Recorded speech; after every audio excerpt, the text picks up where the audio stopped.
Hey alligators, what's up? It's Hardesty, and today I'm going to be talking about some YouTuber conspiracy theories. These are my absolute favorite because, like I've said in many other videos, I don't watch TV necessarily, I just watch YouTube. I watch a lot of YouTube actually, and these include some of my favorite YouTubers or YouTubers that I watch on a regular basis. I just want to make a disclaimer that these are just conspiracies, and in fact, a couple of these conspiracies I am going to be saying that I don't actually think they're true at all. I believe that a couple of these are debunked, like we've pretty much established at this point that they are just theories, nothing more. But a couple of these I actually do believe to have somewhat of truth to them because it just doesn't add up, it doesn't make any sense, and I believe that there is more to the story. But that is for you guys to decide, so be sure to leave your opinions in the comment section below, and let's get into the video. The first YouTuber or YouTuber conspiracy theory we're going to be talking about today is a guy named Lopez. Many of you may know him from his viral video, or ad I should say, where he's like, just bought this new Lamborghini, but you know what I like more? Knowledge. That ad went everywhere. It blew up. There are so many parodies out there making fun of it. So many of you guys probably know him from that. But other than that, he's famous for being an entrepreneur, millionaire, success. He's pretty young. I think he's like in his early 30s. I actually know him in real life, so that may or may not be a story time one day.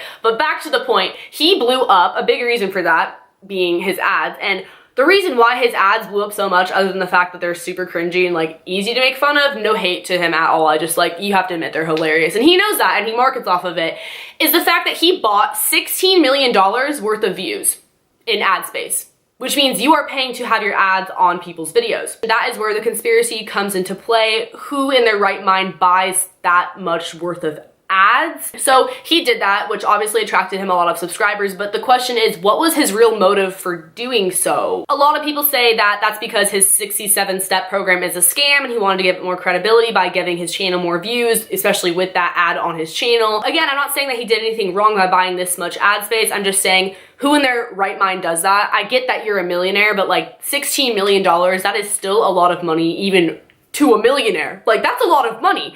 So I don't know, let me know what you guys think in the comment section below. We're going to move on to our second YouTube conspiracy theory. This is one that everyone's probably heard of by now.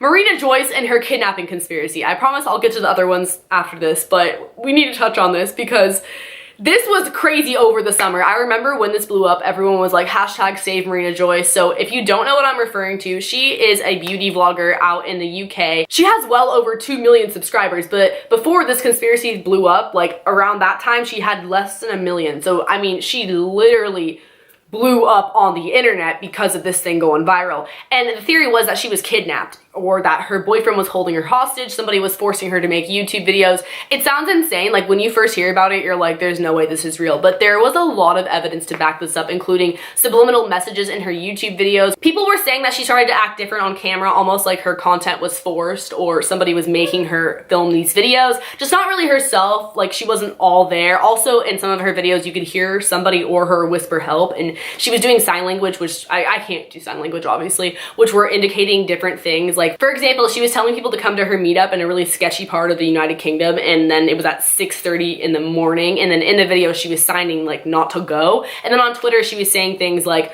hope everyone likes pancakes, aka help, like the capital H in hope, the capital E in everyone. You get the idea. Just a lot of things like that, and we're like, girl, are you trying to get us to call the police? Like, I don't know. The police actually ended up going to her house and she appeared to be fine, but people were still saying that ISIS had abducted her, that the police were lying. And then in her tweets, it was really confusing because she would like people's tweets where they were like, if you're not okay, like this tweet. A lot of people think that this was a publicity stunt. She claims that it was a publicity stunt done by her viewers, that just one thing led to another and it got really blown out of proportion. Anna Campbell, my girl, she came out with a video, which is now on private, but I'm pretty sure she's gonna public it again soon, where she talks about how Marina Joyce may or may not be schizophrenic. I have no idea, not making any claims, but it made a lot of sense. If you guys did watch that video, it got a couple million views. So yeah, maybe that's the case. I don't really know. I don't think she's kidnapped because at this point, like, she seems to be okay. She keeps putting up videos. But we're gonna move on to our third conspiracy theory, which is about Tana Mongeau. And I actually met her and I talked about this with her, and she was saying how it's like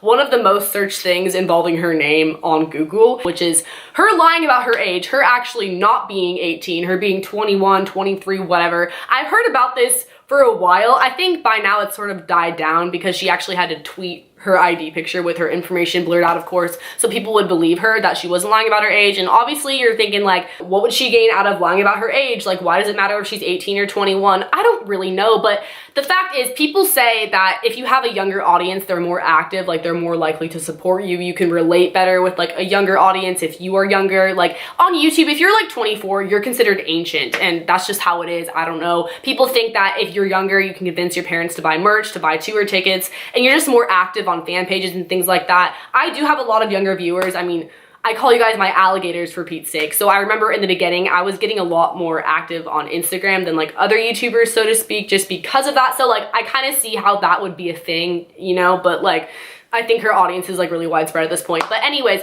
people think that she lies about her age for a few reasons. For example, she graduated online school. Like she didn't graduate with her class. Like she graduated early online school. And some people are like, oh yeah, show us the receipts. Like, did you really graduate online school? Like, that's not adding up. You might have just graduated the year before and you're lying about what class you were in. So that's one reason why people think that she's actually like 21 or older. Another reason is that she participates in raving, that she goes to a lot of raves, and raves are so much fun. A lot of the lit raves, they're like 18 plus. EDC, for example, I believe Coachella might be, maybe not, but either way, she's been to 18 plus raves, like she has been, and she turned 18 over the summer, and she was doing that like long before she turned 18. She claims that it's because she has connections, which I'm sure she does, and on top of that, I mean, everyone has fake IDs, like, let's be real. I have been to raves. It's so easy to get in if you're not 18, like, that's just how it is. I didn't go to raves until I was 18, but still. Another reason why people say that she's lying about her age is the fact that she said she's been working since she was 14.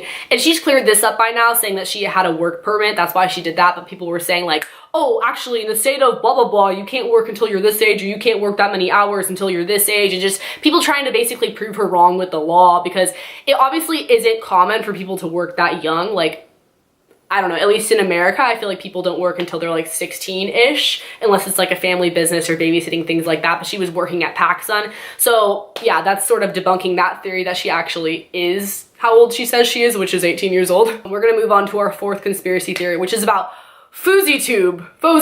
I don't know if I just pronounced that right or not. FouseyTube, he's a prank channel on YouTube. He's really popular. He has like, I don't know, 9 million subscribers or something insane like that. But anyways, this happened early 2016. You guys probably know what I'm gonna talk about. And obviously this conspiracy has been debunked at this point, but there's like more to it I just wanna add. Many of you guys may remember when Rice Gum punched him in the face and that video went viral, and then he came out saying that it was a publicity stunt. He says that the motive behind him doing that, because they were in on it together, like they planned that whole thing out and they like were collabing together in a way to like do that, was because he wanted to make a statement saying drama channels are really negative. If there's any sort of drama on the internet, it gets all the views, it gets all the attention. He's saying how it's really negative and we shouldn't be doing that because a lot of it isn't worth our time. Just like that, it was planned out. Like they actually staged the fight. So obviously he exposed himself, he put it out there, and everyone's like, oh, that's a good point. That video blew up, it went viral, it got so much attention. But the thing that I have to add to this is that I think it was actually like self-promo for his new movie, because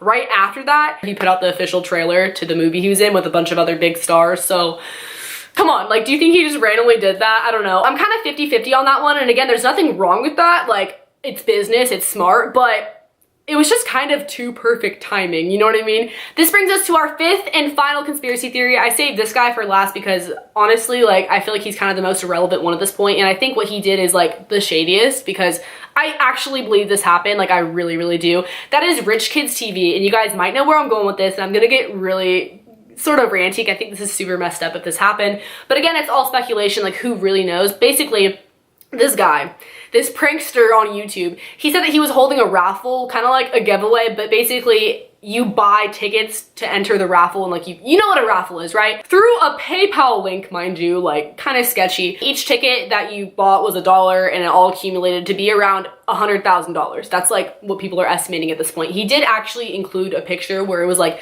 $62,000 or $63,000 at that point, and then the raffle went on for like another 11 days, and he was trying to reach $100,000, which he most likely did. After announcing the raffle, he later came out with a video saying that legally he had to give 10% to charity. So he was like, all right guys, we're gonna give 10% to charity, and then the 90% goes to the winner of the raffle. And he was saying that it was for like a Live Your Dream Foundation. He was really like about the charity. He didn't go into too much detail, so like, who really knows, right? Then he came out with another video saying that he was going to give 90% to charity and 10% to the winner of the raffle, which was never really publicly announced, by the way. Like, who actually won that money? I couldn't tell you. But then in that video, he refers to it as my Live Your Dream Foundation. Like, kind of switched it up there because it was going to him. Like, it was going to him. Again, this is all allegedly. I honestly don't know. I just really find this one to be really ironic how it adds up. So he switched the percentage from 10% to 90%. Then there was no known winner. And just to top it all off, he buys a brand new red Corvette. Is posting pictures in it, making videos in it. Like, where did you get that money though? You know, that one kind of speaks for itself. So let me know what you guys think in the comment section below. If you guys want more conspiracy theories, be sure to give this one a thumbs up. That way I know to make more. Like, the videos with hella thumbs ups, like, I make more of them. And a lot of the time it's story times, but sometimes it's other videos too. So like, let me know because these were a lot of fun and I've been wanting to film this forever. Don't forget to subscribe to my channel and hit the notification bell below. That way you get notifications. Like, it kind of speaks for itself. Also, if you want to follow my social media, I'm really active, so you can go ahead and do that. I follow back sometimes and I like your guys' pictures and things like that, and it's just fun. So if you want to do that, that would be really cool. I will link a playlist below with some other videos if you guys want to check it out, or you can just go stalk my channel, and I will see you guys next time. Later, alligators. Bye.